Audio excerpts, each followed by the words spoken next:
All right. How's everybody doing today? Y'all better man up. We're going to talk about a Disney cartoon first. But I'm teasing. No, I'm so glad you guys are in the building today. What a great time of worship that we just had. Awesome. So I know you're probably thinking, what are you doing here? And I've asked myself that a lot last night and even this morning. But I'm here.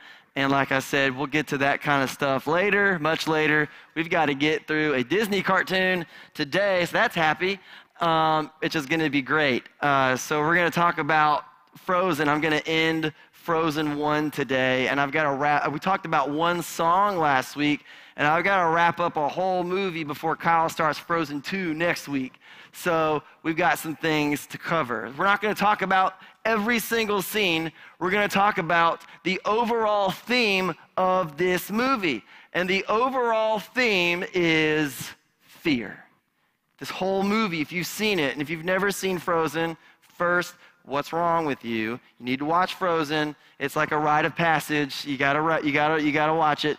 But fear is the theme of this movie and how to conquer it. So we talked about releasing things and letting go last week, and today is going to be all about conquering our fear and how Elsa learned to do that. So let's just dive right in and let's just kick it off. So if you got your Bibles or Bible apps, whatever it is you use, let's start off by reading the scripture. This is going to be kind of the theme for today. It says, "There is no fear in love, but perfect love drives out fear, because fear has to do with punishment, and the one who fears is not made perfect in love."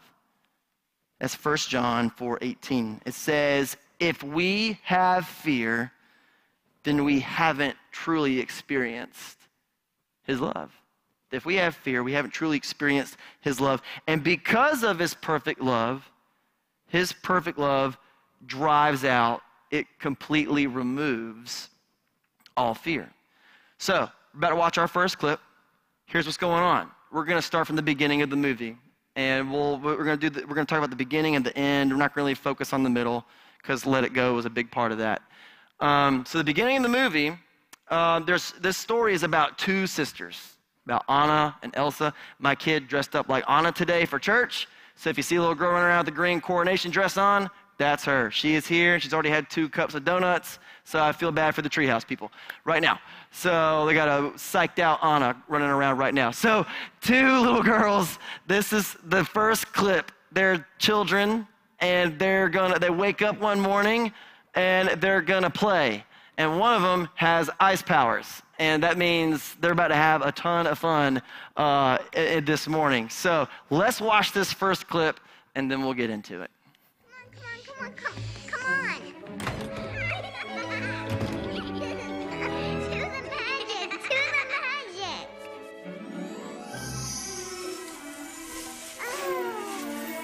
Ready? This is amazing! Watch this.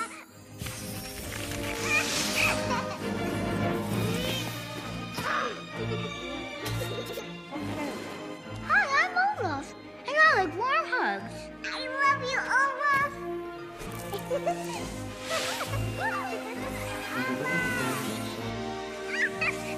bugs. Hang on. Catch me. Gotcha. Again. Wait. Slow down.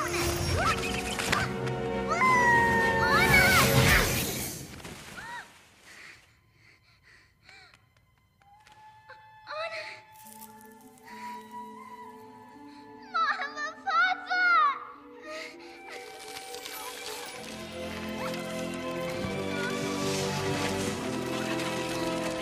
You okay, Anna? I got you. Elsa, what have you done? This is getting out of hand. It was an accident. I'm sorry, Anna. She's ice cold. I know where we have to go. It is all fun and games. So someone gets hit in the head, right? Like maybe you grew up with siblings and you know that you probably didn't get hit by magical ice powers, but like that's the story of my life with my 5-year-old. Like she'll be in the playroom and I'll be out in the living room doing something, working on something, washing dishes, whatever, and all of a sudden I hear a whack. And this is her new thing. This is what she does. She goes, "I'm okay." And then that's when I know we don't have to go to the hospital, which is great. So that's her new thing. So Anna gets hit in the head. She gets hit in the head with ice powers, and she gets knocked out. And did you notice why that happened? They were playing. Everything was going great.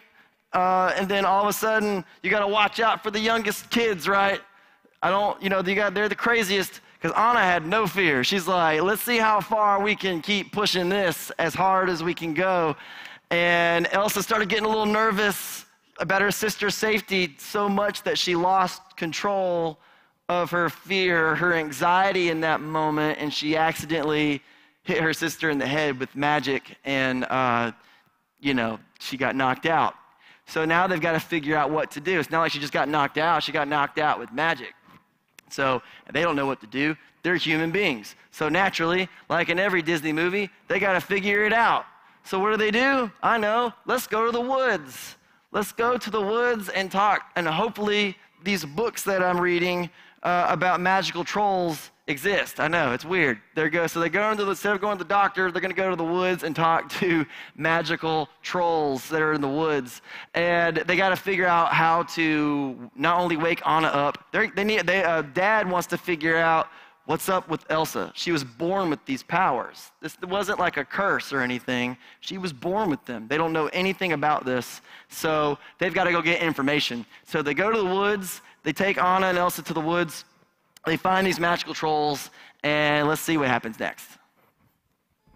Your Majesty, born with the powers or cursed? Born, and they're getting stronger. You are lucky it wasn't her heart. The heart is not so easily changed, but the head can be persuaded. Do what you must. I recommend we remove all magic, even memories of magic, to be safe. But don't worry, I leave the fun. She will be okay. But she won't remember I have powers? It's for the best. Listen to me, Elsa. Your power will only grow. There is beauty in it, but also great danger. You must learn to control it.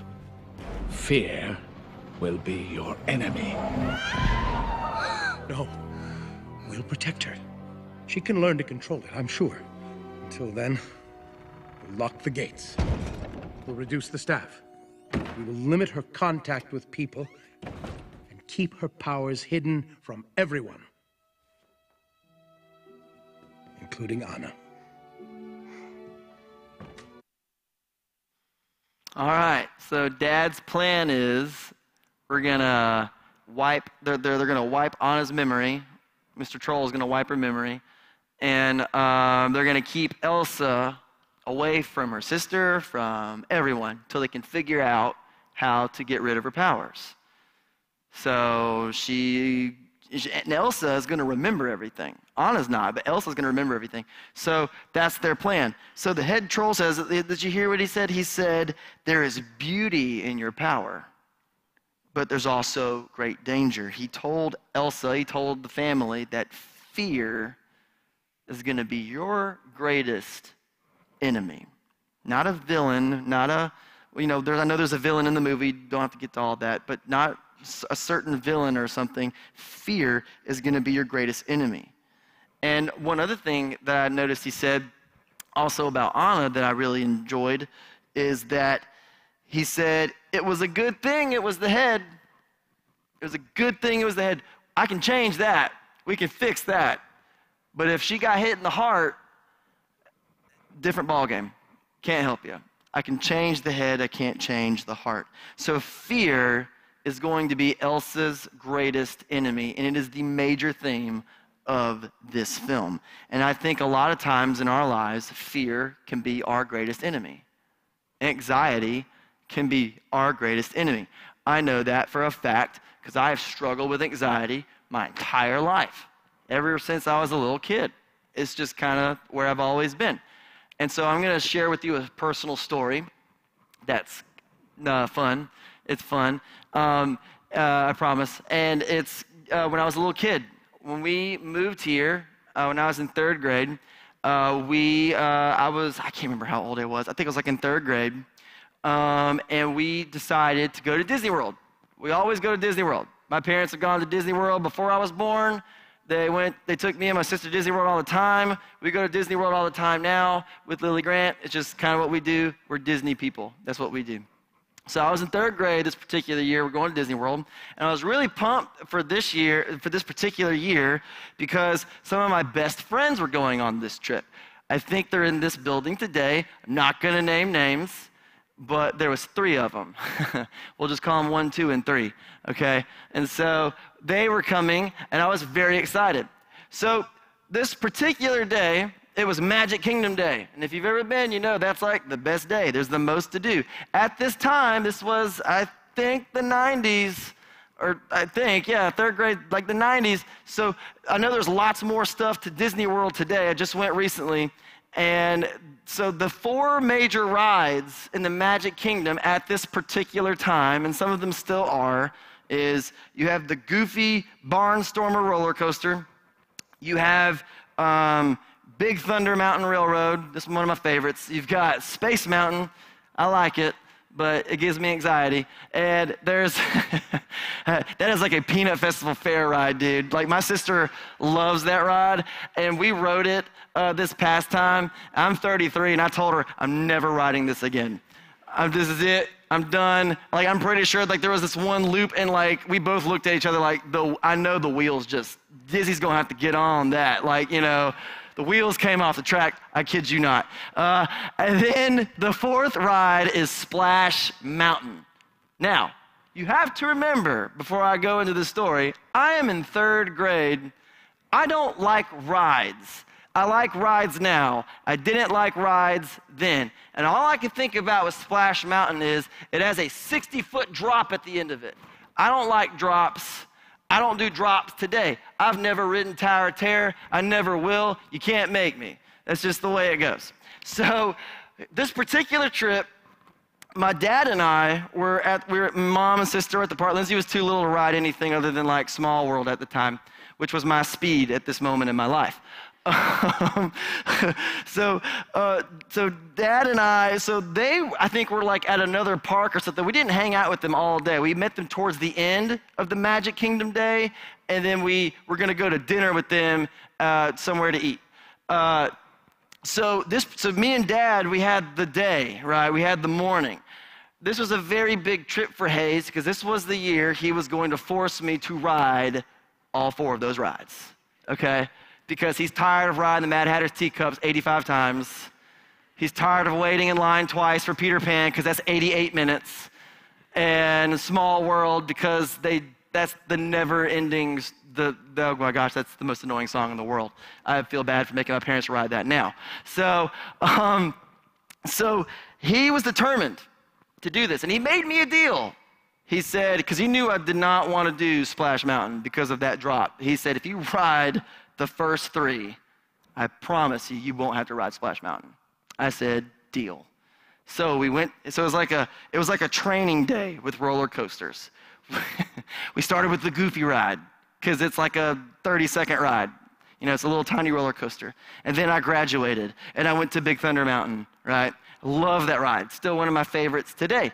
And then we went to Space Mountain. I like Space Mountain. I also about peed my pants on that ride. And I almost did at age 33 just a couple months ago. So, good. Day complete. Dad's satisfied. He probably hasn't ridden a roller coaster in years since I was born. And so he was super pumped. So now it's time to meet up with the friends. And they have never been to Disney World before. This was their first time. So, you know, newbies, right?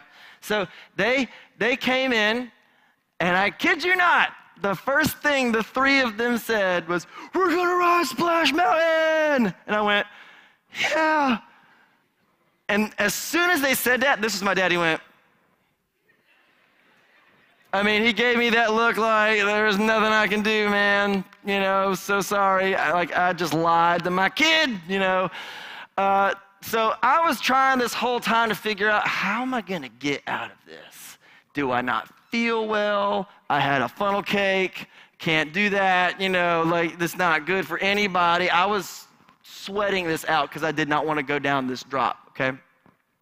And so it got to a moment where Dad could kind of tell, like, I was like, okay, you know, I'm going to have to give him the talk, right? So he looked at me and he said, you know you're going to have to ride this ride, right?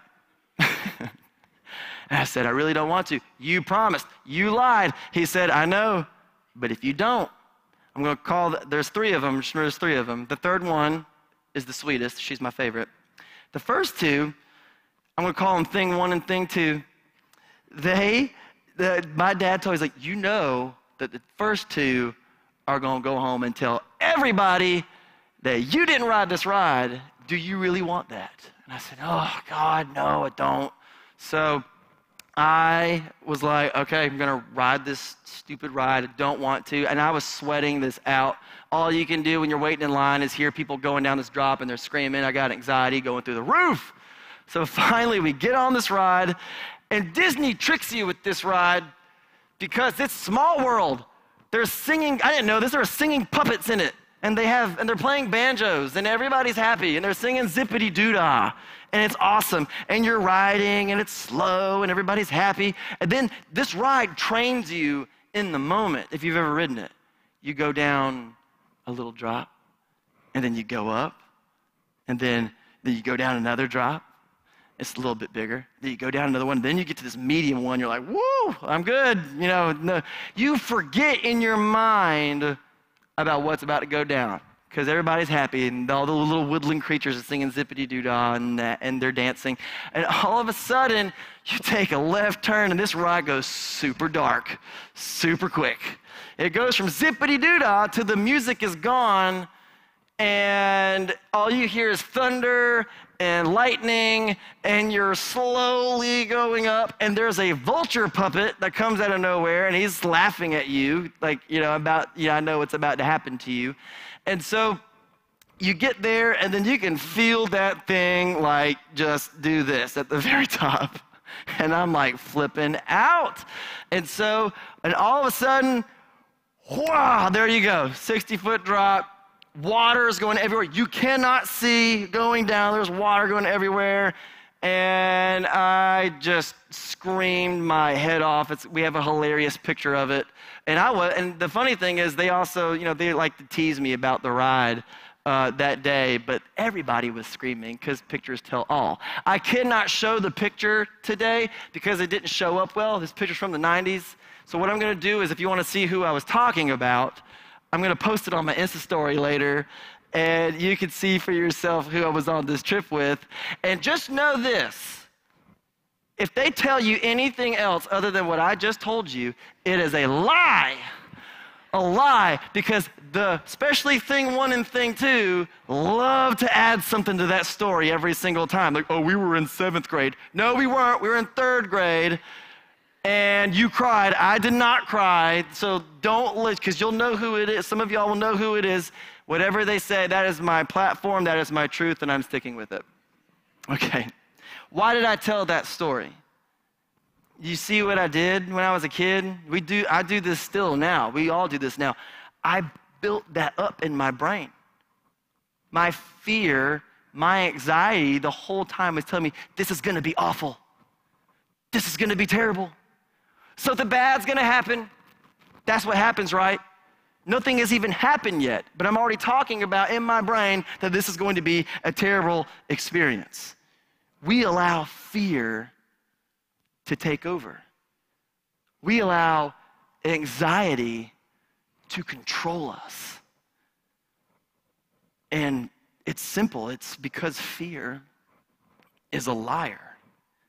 It truly can be our greatest enemy. Fear can actually keep us from fulfilling our purpose that God has set before us. It can literally hold us back. Like, think about Elsa. That's her whole issue in this film. She has so much fear, so much anxiety. She's been trapped her whole life in this castle. Her parents pass away. She's now got to be the queen. She hasn't even interacted with people before. She doesn't want people to know about her powers because her parents told her, people can't know. They'll think you're a freak. They'll do something to you that nobody can know. And there's a scene in this movie where after when she becomes queen, she has this big, like it's royalty, so they have this big ceremony, and they have to crown her, and she has to hold these two things while they do this blessing over her. She's getting her rite of passage to be queen, and she's got you can see it in her face. She's trying to put on this fake, like I'm good, I'm really good face, and then you could tell in her eyes that she is completely petrified, and her anxiety is kicking in, and all of a sudden, these two things she's holding, they start to freeze at the bottom just a little bit. She has to hand them away like really fast because she doesn't want anybody to see. And so that's what happens. And she did that because why? Her dad said exactly what I said a little while ago, like we can't let people know. And if you get too emotional, if you get too scared, you could accidentally hurt somebody. So that's what she thinks.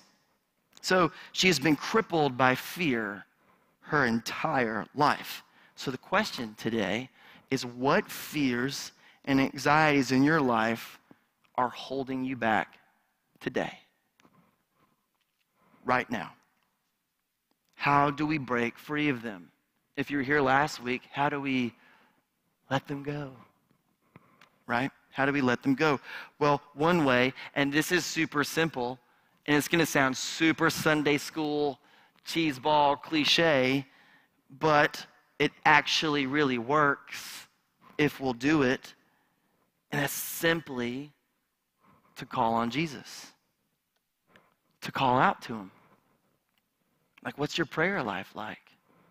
We just got to call out to him. We got to give him our fear. We got to surrender our anxiety, our insecurities. We cast all of our worries onto him. In Psalm 50, 15, that's 34, 50, it says this, 50:15, look at this with me. It says, and call on me in the day of trouble. I will deliver you, and you will honor me. Call on me in the day of trouble. I will deliver you. It says on the day of trouble, our lowest moment of weakness, when we're fearful, when our anxiety just won't stop it won't leave us alone. Trust me, I know. It says, call on me and I will deliver you. He has promised to rescue us. He has promised to deliver us, but we have to call on him. We have to call on him. And in Psalm 34, it actually says this, if I can get to it. There it is. Psalm 34:4, I sought the Lord, and he answered me.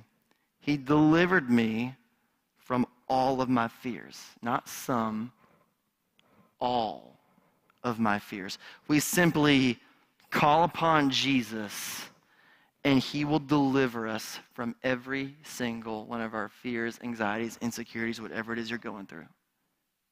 But sometimes, I get it, like it's not that simple. Like we get literally paralyzed in our fear.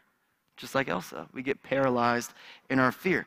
And the enemy loves to keep us paralyzed in fear. He loves it. And do you know why that is? It's because he's wanting to keep us, he wants to keep us in the dark. That's how he holds us back. He holds us back by isolation and by keeping us in the dark, because it's so much easier to get in our head and to attack us when we're alone. So much easier. So here's my advice. And some of you may already be doing this, but this is my advice if you're not. And this could do a big work in your life like it has for me. Get in a group. Yeah. Get in a group. We have lots of groups here. We're trying to form more groups. Find Martika after this service. Martika Craig, she's over there in this building. Or find her email, whatever it is. She will find you. We will find you a group to be in. And why is that? Because when we are surrounded by others who will encourage us, who will love and support us, who will walk in darkness with us, or just simply do life with us, it will change your life and it will change mine. Or, maybe there's someone out here today or watching later that you may want to start a group, but you don't think you can. That's a little scary, right? Maybe it's on your heart. Maybe you want to start a group, but you say, "Oh, I could never do that, Trey. I can't start a group. I can't teach. I can't start a group." That is a lie. That is a lie. Don't let the enemy hold you back from your potential. Get in a group. Really get in a group. We have to stop saying, "I can't," or "we can't." We got to stop saying, "That's not possible." Instead, we need to say, "I can do all things through Christ who gives me strength." Let's stop saying things that produce fear. Let's start saying things that produce faith. Don't speak fear. Speak faith. Jesus did ministry with 12 other dudes. He took them on the road with him. He was never alone. So why should we be? Ever think about that? I know we can struggle with insecurities and all that kind of stuff. I get it. I do too. But we have to be secure in him and his love for us. The enemy wants us isolated because it's way too easy for him to attack us. So here's the last part. Here's setting up the last clip. So that was them when they were little. A lot happens in the middle, but we're not going to go through the whole movie. But basically, Elsa deals with a ton of other stuff in this movie. All of it has to do with fear. All of it has to do with fear. And she accidentally, with her powers, sets off a terrible ice and snowstorm. She sets off this eternal winter. It's summer in their country, and their entire country is frozen, like the movie title. It's frozen. So Elsa is this last scene we're about to see. She's once again been by herself. She thinks her sister's dead. She's not really dead. She doesn't know that yet. Because you find out, spoiler, but Prince Hans, the prince, is the bad guy. Like I said last week, every Disney princess movie is the same, except for this one, because the prince ended up being the jerk, and Anna marries the poor guy who sells ice for a living, which is awesome. So this is the moment where Elsa's being chased by Prince Hans. He's trying to kill her, and he's hoping Anna's dead because he wants to try to take over the kingdom for himself because he's a bad guy. So let's watch this final clip, and let's see what happens. Kristoff. Anna!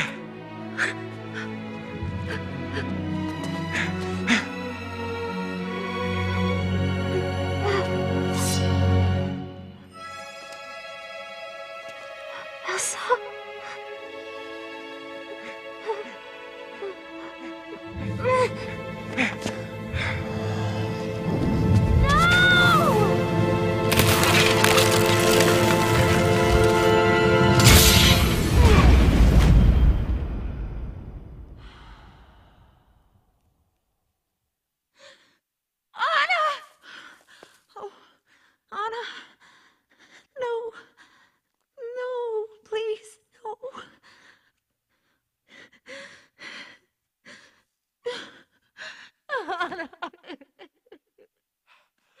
Anna?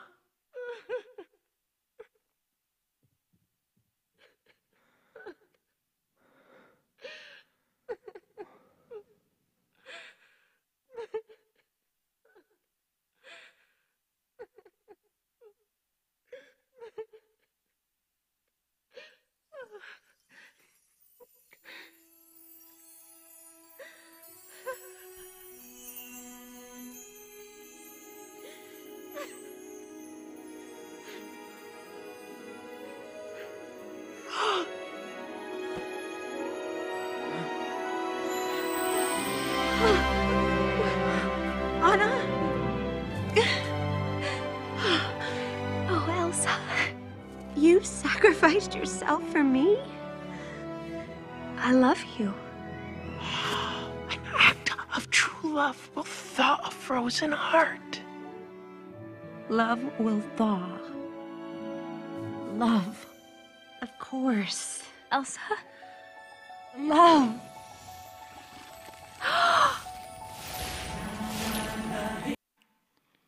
All right, we'll stop it right there. Great moment.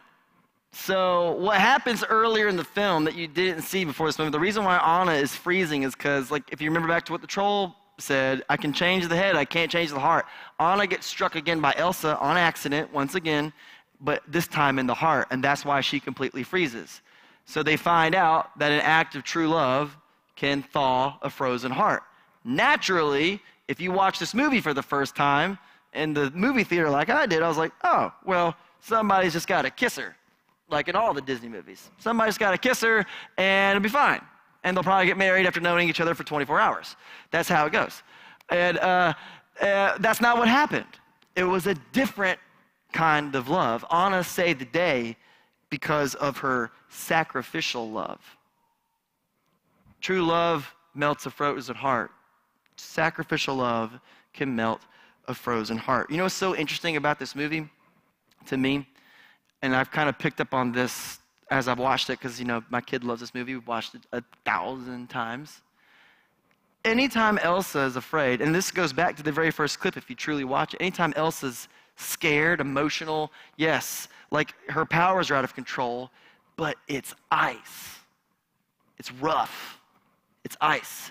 When she's more calm, when they're playing like in the beginning, it's snow, and it's beautiful, right? So in this moment, this whole storm, it's all ice, and it turns then to snow. And if I would have kept the clip rolling, summer would come back, melt all the snow, and the kingdom would be completely restored. So it's the sacrificial love of Anna that saves her sister. Sacrificial love can melt a frozen heart. And who does that remind you of? Who sacrificed himself for everyone in this building? The way to overcome fear is just to rest in God's love. That is the true way to overcome fear and anxiety. Let's read 1 John again. Let's read it again. 1 John 4 through 18. It says, there is no fear in love. No fear in love. But perfect love drives out fear. Because fear has to do with punishment. The one who fears is not made perfect in love. Perfect love drives out fear. This sounds so Sunday school again, but I'm going to say it. Do you realize how much Jesus loves you? Well, yeah, Trey, I get that. Jesus does love me. No, seriously, do you realize how much he loves you? Like, he cares about us. Every detail that concerns us, he knows every single hair that is on your head and mine. Jesus laid his life down for you and for me. So we don't have to live with worry. We don't have to live with fear, insecurities, things that happen in our lives. We are completely made free in him because he provides for us. He protects us no matter what we're going through or facing. We don't have to live in fear. We don't have to live with anxiety and insecurities. We have complete freedom because he went to the cross and he showed us his perfect love. He showed us his perfect love. So this is how I'm going to end it, because that's really it. I had this kind of planned out before yesterday, honestly. But I'm going to add one last little section, and then we'll get out of here, I promise.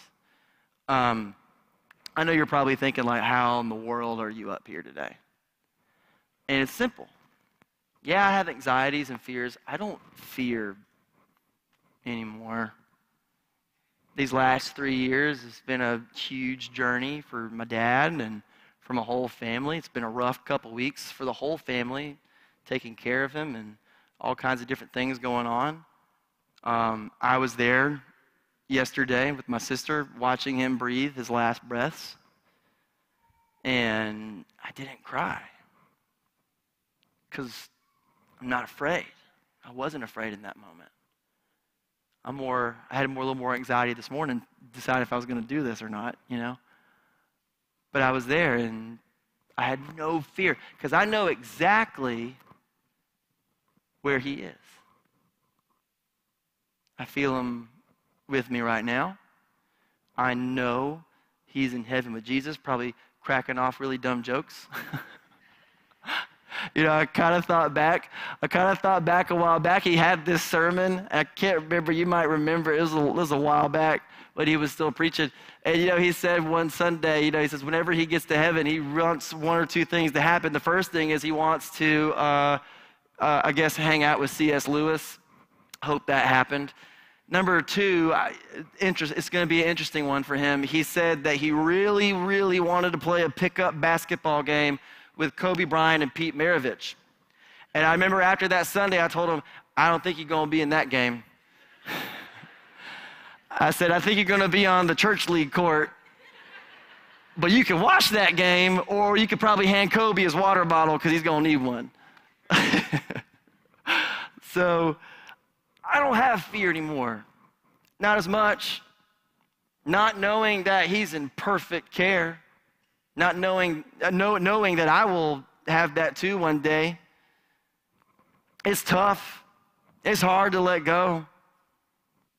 But it was time. It was time. God needed him more. And that's okay.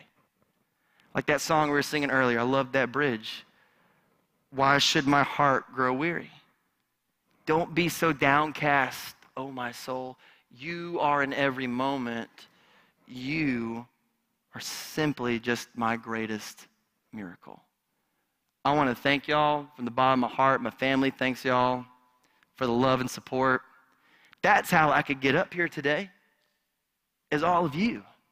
I've loved seeing the pictures of weddings and baptisms and people sharing stories. That's how I got up here today, is from the love that I feel from this church. And I can never repay you for that. So I love all of you. I'm thankful that you're here. Kyle's going to be here next week to kick off Frozen 2. But before we get out of here, let's go to God in prayer. Father, we love you so much. Whatever fear and anxiety, insecurities, or things that we're holding on tight to right now, I pray that in your name, Jesus, that we let these things go. That we let these things go, that we completely give them to you, that we walk out of this place with our heads held high in complete freedom and complete victory, knowing what you have done for us on the cross, showing us your perfect love in full display. I pray for every person in here that's going through something just like I'm going through something, because it's all, that's how it goes. And you know their hearts, Father, and I pray that whatever they're dealing with right now, that it drops in the very mention of your name in this moment. We love you. We are thankful to be in your presence. We are thankful to have this place to call home. And we know that this life is just temporary, that this place is not our home. It's with you. That is our home. We love you so much, and we pray all this in your name. And everybody said, amen. Have a great rest